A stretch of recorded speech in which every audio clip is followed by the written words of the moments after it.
Salut, j'ai décidé de te faire une petite liste des choses qui m'ont aidé à aller beaucoup mieux quand j'allais fucking pas bien. Et si jamais tu traverses cette phase-là, je suis désolée pour toi et t'as tout mon soutien. Je pense que c'est vraiment des choses essentielles que je vais te partager ici et on va commencer la vidéo. Et pour ça, la première chose, c'est d'accepter de ne pas aller bien. C'est d'être OK avec ça, de dire ok, aujourd'hui, je vais pas mieux. C'est pas mon identité, c'est une émotion. Et les émotions, ça passe. Toutes les émotions passent. Que ce soit la surprise, le dégoût, la tristesse, l'étonnement, c'est une émotion. Et les émotions, ça passe toujours. Donc, d'être ok avec le fait qu'aujourd'hui, ça va pas très fort pour toi. Et c'est la première étape. Parce que maintenant que tu sais que tu vas pas mieux et que tu l'as accepté, ça va être beaucoup plus facile pour toi d'aller mieux par la suite. Et la deuxième chose, c'est une citation. C'est une citation, mais c'est plus que ça, c'est un concept. C'est un mode de vie. Depuis que j'ai entendu cette citation, c'était en 2021 la première fois, et depuis, j'ai travaillé avec ça tous les jours. Tous les jours. La citation, la voici. Ça dit, donnez-moi la sérénité d'accepter les choses que je ne peux pas changer, le courage de changer celles que je peux changer et la sagesse de connaître la différence. C'est vraiment qu'est-ce que je peux changer et qu'est-ce que je ne peux pas changer. Exemple tout bête, la météo, qu'il fasse moins 10 degrés ou qu'il fasse 40 degrés, toi et moi, on sait qu'on va jamais pouvoir contrôler la météo. Mais comment on va s'habiller face à la météo? Est-ce qu'on va s'habiller chaud? Est-ce qu'on va s'habiller froid? Sans contrôle. Donc, de réaliser les événements qui t'arrivent dans la vie. De vraiment faire un bilan là-dedans. Dans cet événement, qu'est-ce que je peux changer là-dedans? Et de te focaliser sur ça. Et ce que tu ne peux pas changer, de lâcher l'affaire. Ça prend du temps, beaucoup de temps, mais essaie, avec chaque événement que tu as en ce moment, de regarder les choses avec rationalité et de dire qu'est-ce que je peux changer dans cet événement-là qui est sous mon contrôle et qu'est-ce qui n'est pas du tout sous mon contrôle. Du coup, ça te permet de faire un état des lieux de tous les événements, de pourquoi tu te sens pas bien et de dire, ok, dans cet événement-là, qu'est-ce que je peux changer et qu'est-ce que je ne peux pas changer. Et d'avoir la sérénité d'accepter parce que tu vas juste beau t'entêter là-dedans. Si c'est pas toi qui décides, tu peux pas. De reprendre la responsabilité sur sa vie. Ça, c'est vraiment crucial si tu veux aller mieux. De te dire, ok, peut-être que la situation que je vis en ce moment, elle est merdique et je l'ai pas méritée et je dois pas la subir. Mais il faudra que tu réalises que personne va venir la vivre à ta place. Si tu es conscience que tu es 100% responsable des actions qui t'arrivent, je sais que c'est délicat cette phrase d'être 100% responsable, mais moi quand même, je te le partage parce que c'était important pour moi. À l'époque, je me voyais comme une victime qui n'a aucun pouvoir sur sa vie et qui va juste vivre comme ça, fucking parce que je ne peux rien faire. Et ça m'a beaucoup aidé de réaliser non, c'est ton existence et tu as du pouvoir sur ton existence. Certes, il y a eu des choses qui sont arrivées. C'est comme, exemple tout bête, quelqu'un qui te trompe et tu vas dire, bah, ok, on m'a trompé une fois, plus jamais je fais confiance à une autre personne. Ben, tu vas laisser cette personne avoir du pouvoir sur le reste de ton existence. Tu as été trompé, c'est fait. Et maintenant, qu'est-ce qu'on fait? Est-ce que tu vas foutre toute ta vie en l'aide et dire, je vais plus jamais faire confiance parce que cette personne a fait ça et tu vas laisser cette personne continuer à avoir du pouvoir sur toi ou bien tu vas prendre des leçons que tu dois prendre et ensuite aller de l'avant. Et c'est comme ça que moi, quand même, je fonctionne. Je te dis pas que ma manière de fonctionner est la meilleure. Je te donne juste les choses qui m'ont aidé à aller beaucoup mieux. Et tu prends ce que tu as à apprendre là-dedans. Mais c'est extrêmement important, non seulement d'assumer ses responsabilités dans les actions qui nous arrivent, mais aussi de savoir qu'on a du pouvoir et qu'on peut changer les choses. Quatrième point, et ça aussi, en fait, toutes les choses que j'ai dit dans cette vidéo sont extrêmement importantes. J'espère que tu vas rester jusqu'à la fin de la vidéo, que tu vas vraiment écouter tous ces petits points-là. Je vais essayer d'aller vraiment à l'essentiel à chaque fois. Et si tu aimes ce genre de vidéo ou que tu as envie de me soutenir, n'hésite vraiment pas à t'abonner sur ma chaîne YouTube et à partager avec cette vidéo. À partager cette vidéo avec des personnes que ça pourrait intéresser. Là, on va parler d'environnement. Il y a eu un moment où moi, j'ai supprimé radicalement 98% de mon environnement. La raison est très très simple. quand j'ai eu cette période de pas aller bien, personne n'a été quasiment là pour moi. Et j'ai réalisé que la relation, elle existe juste parce que c'est moi qui l'a fait marcher. Quand j'ai arrêté de donner des nouvelles, ça s'est juste arrêté. Parce qu'en fait, c'était juste moi qui, qui, qui m'accrochait à la relation. Les gens qui t'entourent influencent énormément ta vie. Beaucoup. Et ton environnement, c'est pas uniquement les personnes. C'est aussi les choses que tu consommes, les livres, les lectures, les vidéos que tu regardes. Et l'environnement va beaucoup influencer ton existence et même ton avenir et même ton futur. Ça en fait. Donc, si aujourd'hui, ton environnement ne t'aide pas à réaliser tes objectifs, ne sert pas à la personne que tu veux devenir, prends le temps de regarder ton environnement et de voir ce qui ne va pas là-dedans. Parce que pour de vrai, nous sommes la moyenne des 5 personnes que nous côtoyons le plus. C'est pas juste des personnes, c'est ce que tu écoutes, ce que tu laisses entrer dans ta tête, ce que tu consommes. Aujourd'hui, avec Internet, tu peux littéralement choisir ton environnement. Tu peux regarder les gens qui t'inspirent, les suivre, les écouter. Moi, ça m'a beaucoup aidé à une époque. Ça aussi, de surtout me dire que dans ma tête, j'avais l'impression que je ne vais jamais y arriver et que j'avais pas de carte dans la vie. Et le fait de réaliser qu'il y a d'autres personnes qui ont vécu pire que moi et qui ont réalisé ce que moi je veux, en gros. C'est pas pour se comparer, mais c'est vraiment pour s'inspirer. C'est très facile avec ça. Tu peux juste prendre ton téléphone, parler à GPT. Ok, moi j'ai ça dans la vie et ça m'empêche. Je pense que ça va m'empêcher de réussir ça parce que j'ai pas cette carte-là. Est-ce qu'il y a quelqu'un dans la vie qui a réussi à faire ça, mais qui a encore eu moins de cartes que moi?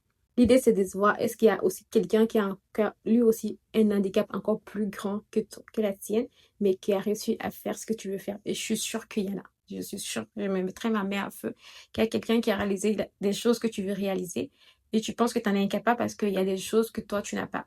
Et tu vas voir qu'il y a des personnes qui sont encore allées plus bas, mais qui ont réussi à le faire. Et ça va beaucoup t'inspirer. De dire déjà, ok, c'est possible. Juste de le réaliser que c'est possible. Ça va te donner du courage d'aller de l'avant. La question que tu dois te poser, c'est est-ce que l'environnement que j'ai aujourd'hui sert la personne que je veux devenir ou est-ce que je subis mon environnement? Même si là, tout de suite, tu peux pas tout changer, essaye juste d'ajuster, même un petit peu. Ensuite, comme 5e point, s'il y a juste une seule chose à garder dans cette liste, je pense que c'est ça, c'est de faire du sport. Le sport, c'est vraiment une thérapie, surtout pour la santé mentale. Quand tu vas pas bien, le fait de t'entraîner, de lâcher prise, de se recentrer et la fierté que tu ressens après ta séance, c'est énorme. C'est vraiment un sentiment de fierté, de plénitude que je ressentais à un point que là aujourd'hui, on peut dire que je suis accro à la salle. Je fais du sport tout le temps. Il y a eu une époque où je faisais du sport du lundi au dimanche pendant 2 heures. J'avais 2 heures de séance du lundi au dimanche. Je te dis pas d'aller autant là-dedans. Mais déjà, le sport, ça te permet déjà d'être en bonne santé. Surtout quand ça va pas bien. Le fait de te lever et de dire ah, t'as vu, j'ai réussi à le faire. J'y arrive. Moi, quand je faisais ma séance, c'était à la maison, dans ma chambre, avec une vidéo YouTube. Et j'étais face à mon miroir. Et je me regardais dans le miroir et j'étais tellement fière. J'étais extrêmement fière.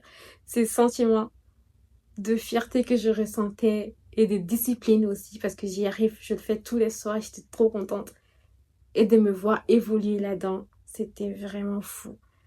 Si là, en ce moment, t'es pas en capacité de faire une séance, tu peux juste aller marcher. Je pense que la marche est vraiment sous-estimée, mais juste de marcher 3 minutes, non, 3 minutes, c'est un petit peu, non, 15 minutes, 15 à 10 minutes comme ça te fait beaucoup de bien. Donc, le fait d'être en mouvement, ne néglige vraiment pas ça. Petit à petit, commence par le celui qui te semble le plus facile, là, aujourd'hui. T'as pas à évoluer là-dedans, t'as pas à dire que c'est une performance, pas du tout. Moi, j'ai fait ça parce que j'aimais beaucoup genre, ça, non, j'aimais pas beaucoup. Au début, je faisais 5 minutes. J'ai vraiment commencé par ça. Il y avait une application que j'ai installée à l'époque, je me souviens plus du nom. Et c'était 5 minutes de séance par application. Et du coup, j'ai vraiment commencé, je pense que j'ai fait plus de 1 à 2 mois. Mais j'étais assidue. Je le faisais chaque soir, 5 minutes, 5 minutes. Après, j'ai commencé à me connecter sur YouTube et à regarder des vidéos de 20 minutes, 30 minutes. Après, c'est venu 2 heures de séance. J'ai enchaîné les vidéos, quoi, à l'appel. Mais c'était vraiment une... Ouais. J'ai kiffé ces moments-là. Aujourd'hui, je fais plus. Aujourd'hui, quand je fais du sport, c'est soit je suis à la salle de sport ou soit quand je suis à la maison, même si je regarde une vidéo au bout d'une vidéo, je suis fatiguée. C'est pas que je suis fatiguée, mais j'ai la flemme de continuer. Mais à l'époque, je pouvais enchaîner 10 vidéos. Je pouvais jeûner toute la journée et pourtant, le soir, j'étais là et je faisais mon exercice. C'était vraiment la discipline et ça m'a beaucoup aidé. Et surtout, ce sentiment d'engagement envers soi, de se dire je me suis engagée et je respecte mes engagements envers moi-même. Ça aussi, c'est très important, extrêmement important. Ensuite, le prochain point, c'est avoir un projet en cours. Avoir un projet en ce moment, ça peut être n'importe quoi comme projet. Ça n'a pas l'impression d'être un truc de fou, mais le fait de se dire qu'on a un but. Parce que quand on va mal, ben, le présent nous attriste. Donc le fait d'avoir un projet en cours, ça donne une petite idée de où on va, une petite direction. Et la direction est vraiment importante. Ça peut être n'importe quoi. Ça peut être comme un projet personnel, perte de poids. Euh, je sais pas ce qui t'anime en ce moment. Ça peut être un projet créatif, apprendre le piano, apprendre la guitare, ou un projet de voyage, d'aventure, apprendre une langue. Ça peut être n'importe quoi. Mais je pense que c'est important d'avoir un but et de se voir avancer là-dedans. Ça te donne un sentiment de demain. Et ça fait du bien d'avoir un projet. Moi, à l'époque, ben, mon projet, ça a toujours été de percer sur les réseaux sociaux et de perdre du poids. Ça fait longtemps que ce sont des projets pour moi. Mais le fait que ça soit en cours, ça, c'est important parce que ça me permet de passer des petites étapes, quoi. Donc, je pense que c'est extrêmement important pour toi de chercher à avoir un petit truc qui t'anime. Ça peut être n'importe quoi, tant que ça t'anime et que tu te vois avancer là-dedans, petit à petit. Ça peut être même d'aller marcher 15 minutes pendant 20 jours, quoi. C'est ça. Et si en ce moment, tu n'as rien qui te passionne, c'est OK. Ton projet, ça doit pas être le bon, le parfait. Ça doit juste être la prochaine étape. Ensuite, c'est de choisir une source de dopamine sain. C'est important d'avoir de la dopamine. C'est important d'avoir du plaisir. Mais c'est important que ça te fasse du bien. Et ça peut être n'importe quoi. Ça peut être juste pour toi, c'est d'avoir une source de dopamine. Ça peut être de faire de la danse. Ça peut être de trouver un hobby. Mais que ça soit sain et que ça te donne un sentiment de plénitude, pas de vide. Faut pas que tu ressentes du vide après. Ça peut même être juste regarder un film, mais il faudrait que tu aies une source de dopamine. Si ça va pas bien en ce moment, il faudrait que tu te trouves une source de dopamine pour juste ne serait-ce que t'évader, si on veut. Si jamais ça t'intéresse même de trouver des choses à faire, des hobbies quand tu t'ennuies, bah mets ça en commentaire, je ferai une vidéo spéciale pour concernant les choses à faire au lieu de scroller. N'hésite pas à mettre ça en commentaire et je le ferai avec plaisir. Ensuite, il y a ces points aussi qui est extrêmement important, c'est de porter des habits propres. Je sais la différence que ça fait. Quand j'étais déprimée, ça m'arrive, je me lave, mais je remets les mêmes habits tout le temps. Et une fois, ça m'est arrivé, je me suis changée, j'ai mis d'autres habits, ça sentait trop bon et c'est pas, ça a donné un signal à mon corps aussi, comme quand je suis prête à aller de l'avant. Avec juste un petit changement de changer d'habit. Imagine, tu mets les mêmes habits matin, soir, tous les jours, genre pendant 4-5 jours. C'est normal parce que là, ça va pas fort et t'as pas envie de prendre des décisions, tu remets juste tes habits sur toi parce que tu sors pas et t'es enfermé dans ta chambre. Et tu te dis, ben, de toute façon, personne ne te voit, donc c'est correct. Mais même si personne ne te voit, ça aura vraiment un signal très très fort à ton corps et à ton esprit. Donc essaie, quand tu te laves, de changer d'habit. Par la même occasion, de porter des habits qui sentent bon et qui te font du bien et dans laquelle tu es confortable. Ensuite, il y a aussi ces petits points-là. Je sais pas trop comment l'amener. J'ai hésité à le mettre d'ailleurs dans la vidéo, mais si je devais être totalement authentique et transparent, il fallait que je le mentionne. C'est de me parler à voix haute. Je sais pas si tu réalises ça, mais c'est un truc que je fais, que j'ai toujours fait d'ailleurs. Je sais même pas à partir de quand ça a commencé, mais je me parle à moi-même. S'il y a des personnes qui le font, eux, ils me comprennent directement. Mais si c'est pas ton truc, bah, je vais pas te dire de te forcer à le faire. Mais je fais ça. Je me parle à voix haute. Genre, si je vis un moment, c'est comme s'il y a quelqu'un d'autre avec moi qui est là. C'est un peu bizarre, vraiment. C'est pour ça que j'ai beaucoup hésité à le faire. D'ailleurs, s'il y a des gens qui le font, manifestez-vous. Je crois qu'on se comprend entre nous. Mais de se parler à soi-même, ça fait un bien extrêmement fou. De me dire, qu'est-ce que ça va? Comment tu te sens? Et de me répondre à moi-même. Je veux pas que tu me prennes pour une folle, donc je veux pas approfondir ces points, mais c'était important de le mentionner parce que ça m'a beaucoup aidé. Et la dernière point, qui est aussi important parce que toutes les choses que j'ai dit dans cette vidéo sont extrêmement importantes, c'était de tenir une journal de gratitude. En quoi je suis reconnaissant aujourd'hui? essaie de répondre à cette question tous les matins. En quoi je suis reconnaissant aujourd'hui? En quoi je suis reconnaissant aujourd'hui? J'ai arrêté de le faire parce que j'avais l'impression que j'avais beaucoup mieux, que j'avais plus besoin de ça et que j'essaie. Maintenant, c'est naturel chez moi de pratiquer la gratitude. D'ailleurs, ça m'arrive même à la fin de la journée, je me dis, nomme 5 choses positives de ta journée. Et du coup, je vais pas l'écrire, mais je vais juste le nommer dans ma tête. Nomme 5 choses positives de la journée. Je pense que c'est extrêmement important et bienveillant envers toi-même de tenir un journal de gratitude et de regarder les choses sur en quoi je suis reconnaissant aujourd'hui. C'était quoi le bon moment de la journée. Ça te permet aussi de voir les petites choses qui fonctionnent, que tu fermes les yeux, que tu vois pas. Donc, pour faire un petit récapitulatif de tout ce que je t'ai dit, la première chose, c'est d'accepter d'aller bien. C'est pas un souci de performance, de se dire, ok, ça va pas très fort aujourd'hui et c'est ok. La deuxième chose, c'était quoi? Je sais. La deuxième chose, c'est assumer la responsabilité. La deuxième chose, c'est d'assumer sa responsabilité et de se dire que personne ne va venir vivre cette vie à notre place. Si tu veux te sauver, il n'y a que toi qui va pouvoir te sauver. Personne ne va pouvoir le faire pour toi. Et le troisième point extrêmement important, c'est de regarder ton environnement, de faire un bilan vraiment, de regarder ce que ces gens, les personnes avec qui tu es le plus en contact, servent ton futur toi, ou bien au contraire, tu subis l'interaction et de faire ce qu'il faut pour ça, pour que ton environnement ressemble à la vie que tu veux avoir et à tes valeurs et à tes principes. Ensuite, on avait quoi? Ensuite, c'est d'être en mouvement, faire du sport. Ça peut être marcher, ça peut être la natation, ça peut être la danse, mais d'avoir un truc qui te permet de bouger ton corps et petit à petit, c'est important.